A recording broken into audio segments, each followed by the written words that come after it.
All right, you want something so funny that you fall out of your chair laughing? I'm going all in. Let's get absolutely ridiculous. Here's a story about the most insane, awkward, embarrassing thing that could happen to anyone. Strap in, because this is going to be a ride. The day my life turned into a horrible reality show at the DMV. Ah, the DMV. That special hell on earth where dreams go to die and time moves slower than your grandma backing out of a parking space. I'm convinced that the DMV is where karma goes to laugh at you for every bad thing you've ever done. And this story? This is the day my entire existence went off the rails at that god-forsaken place. It all started when I needed to renew my driver's license. Now, I don't know what kind of sadistic demon designs the appointment system for the DMV, but it's clearly someone who hates humanity. You have to book that shit like 3 months in advance. And if you miss your appointment, guess what? You're basically stuck walking everywhere for the rest of your life. I made my appointment like a responsible adult and showed up 15 minutes early because I'm not about to be the idiot who screws this up. I walk in and the line is already out the door. People are pissed, kids are crying, and the place smells like desperation and broken dreams. Classic DMV energy. So I grab my number, sit down, and prepare for the longest wait of my life. I'm talking hours, man. I could have probably written a damn novel while sitting in that plastic chair. But nope, I just scrolled through Instagram watching people's fake happy vacation photos while my ass went numb. Finally, after an eternity, they call my number. But, and here's where it all starts to go wrong, just as I stand up, the Taco Bell I had for lunch decides to kick in. Yep, you know that feeling. That gurgle in your stomach that's like, hey, we're about to fuck up your entire afternoon. And I'm standing there knowing I have exactly two options: get my license renewed or run to the bathroom and save myself from public humiliation. Spoiler, I made the wrong choice. I thought I could tough it out. I really did.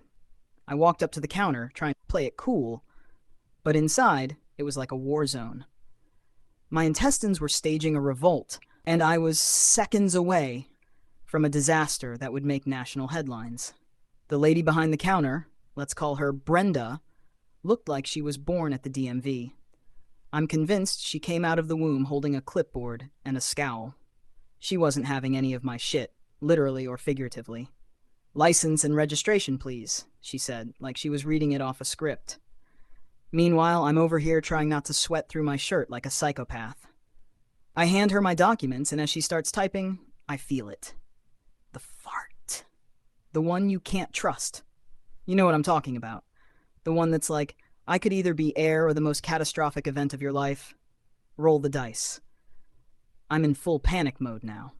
Brenda's typing slower than my brain on a Monday morning, and I'm about to fucking explode. I try to clench, do the ass squeeze where you're praying to every god in the universe that nothing escapes. But then Brenda starts asking me questions, fucking questions, dude. About my address, my height, my eye color, shit that literally does not matter when I'm 2 seconds away from having an absolute biohazard moment at the DMV. Finally, after what feels like 1,000 years, she hands me my temporary license and says, okay, you're good to go. And you would think that's where the story ends. You would think I'd grab my papers, speed walk out of there, and have a victorious moment in the bathroom, right? Nah, that's not what happened, because as soon as I turned to leave, as soon as I took that first step toward freedom, it happened. The fart came. But this wasn't just any fart. This was the Hiroshima of farts. The atomic bomb of farts. The kind of fart that would make a dog cry and force people to reevaluate their life choices. And the worst part? It wasn't quiet. Oh no. This bad boy was loud. It echoed in that DMV like a fucking gunshot. Heads turned. Brenda stared at me like I had just committed a felony. I was frozen. There was no coming back from this. No amount of, oops, sorry, or haha, what did I eat would save me. But guess what? It got worse. Because apparently, my body decided that wasn't enough. No. It decided, hey, you know what would make this even better? Let's follow up that fart with a shit. Yep, I shit my pants. Right there in the DMV. I'm not even kidding. It was like my body was just done. Like, you know what? You've had a good run, but this is it. Game over, pal. So now I'm standing in the middle of the DMV, having just farted louder than a damn jet engine and shat myself. And everyone knows. They all know. There's no hiding it. I'm in literal hell. I didn't know what to do. Do I run? Do I just accept that this is my life now? Am I the shit guy from here on out? Because that's my fucking legacy now. People will tell their kids about me. You know, there was once a guy who shit himself at the DMV. We don't know what happened to him after that. He disappeared. Probably went into witness protection. I somehow managed to waddle my way out of the building, avoiding eye contact with every single human being in that godforsaken place. I could feel the shit sliding around in my pants. And let me tell you, there is no lower point in life than that. When I got outside, I ran to my car. Well, it wasn't really a run. It was more like a penguin shuffle, because I couldn't risk anything leaking. I sat in my car, staring at the steering wheel, contemplating how everything had gone so wrong so fast. And then, I did what any sane person would do. I cried. Not just a little cry. Oh no. I full-on sobbed in my car like a fucking toddler who dropped their ice cream cone. I was covered in my own shit, sitting in a Taco Bell-fueled nightmare, wondering where it all went wrong. Eventually, I drove home. I threw away my pants. Burned them, actually. And I've never gone back to that DMV. I'm convinced there's a wanted poster of me somewhere in there.